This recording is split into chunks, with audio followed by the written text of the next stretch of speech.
প্রথম আলোর এই জরিপটা যদি দেখি, এখানে স্যাম্পল সাইজ হচ্ছে ১৩৪২ জন, এবং এখানে খুব স্পষ্ট করে বলে দেওয়া আছে যে আপনি এখানে 18 থেকে 55 বছর বয়স পর্যন্ত হচ্ছে এইজ রেঞ্জের লোকজন আপনি নিয়েছেন।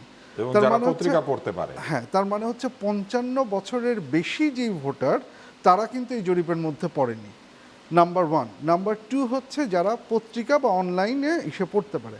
তার মানে যারা পড়তে পারে না ওনারা কিন্তু স্বাক্ষর এইটার কথা বলছেন না, যিনি পড়তে পারেন, মানে এটা শুধু সাক্ষরতা না, লিটারেসি না, তার মানে যিনি পড়তে পারেন তারা হচ্ছে গিয়ে এটার মধ্যে পড়ছে। তার মানে এটা শিক্ষিত মানুষের জরিপ। মানে হ্যাঁ, আপনি ওইভাবে ইসে করতে পারেন। তার মানে কিন্তু আপনি বলছেন যে এইটা মানে জনমতকে রিফ্লেক্ট করছে।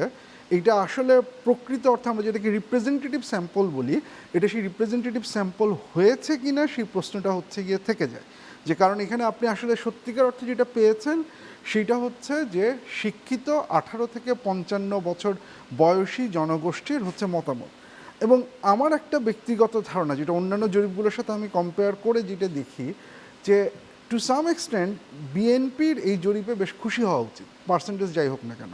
কারণ আগের প্রত্যেকটা জরিপ একটা ট্রেন্ড দেখিয়েছিল যে আপনি যত বেশি আরবান এডুকেটেড ইয়ং ক্লাসের মধ্যে আসবেন তত বেশি হচ্ছে জামাতের ভোট বেশি। আপনি যখন এটা থেকে যত বেশি বয়স্ক এই দিকে হচ্ছে গিয়ে যেতে থাকবেন তত বেশি হচ্ছে গিয়ে বিএনপির ভোটের পার্সেন্টেজ বেশি যাচ্ছে।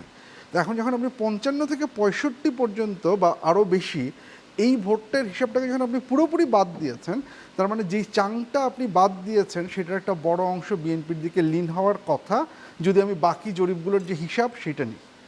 শিক্ষিত অশিক্ষিতর যে ব্যাপারটা, মানে আমি এগেইন এটা হচ্ছে গিয়ে একাডেমিক ওই জায়গাটায় বলছি, এটার মানে কিন্তু এই না যে যিনি পড়াশোনা করেননি তার রাজনৈতিক জ্ঞান কম, আমি এরকম কিছু বলছি না। আপনি যেভাবে আইডেন্টিফাই করেন না কেন সেই জায়গাটা হচ্ছে গিয়ে একটা সিগনিফিক্যান্ট ইস্যু।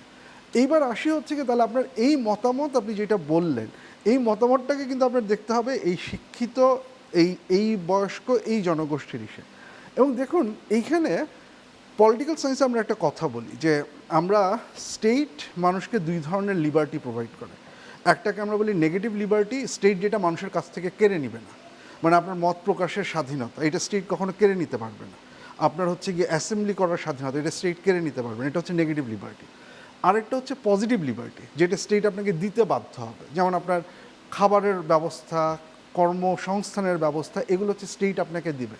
আর আপনি যদি জরিপটা দেখেন, ইন্টারেস্টিং ব্যাপার যেটা হচ্ছে যে নেগেটিভ লিবার্টির জায়গা থেকে স্টেটের পারফরমেন্স বেটার, স্টেট মত প্রকাশের স্বাধীনতা দিচ্ছে। তার মানে আমরা এটার আরেকটা আপনার কম্পারেটিভ একটা ব্যাপার আছে, আমরা গত 15-16 বছরে যে রেজিমটাকে দেখেছি সেটা এত বেশি শক্তিশালী, এত বেশি মনস্ট্রাস ছিল যে সে এই নেগেটিভ লিবার্টিগুলো কেড়ে নেওয়ার ক্ষেত্রে সে সবসময়ই ব্যস্ত ছিল।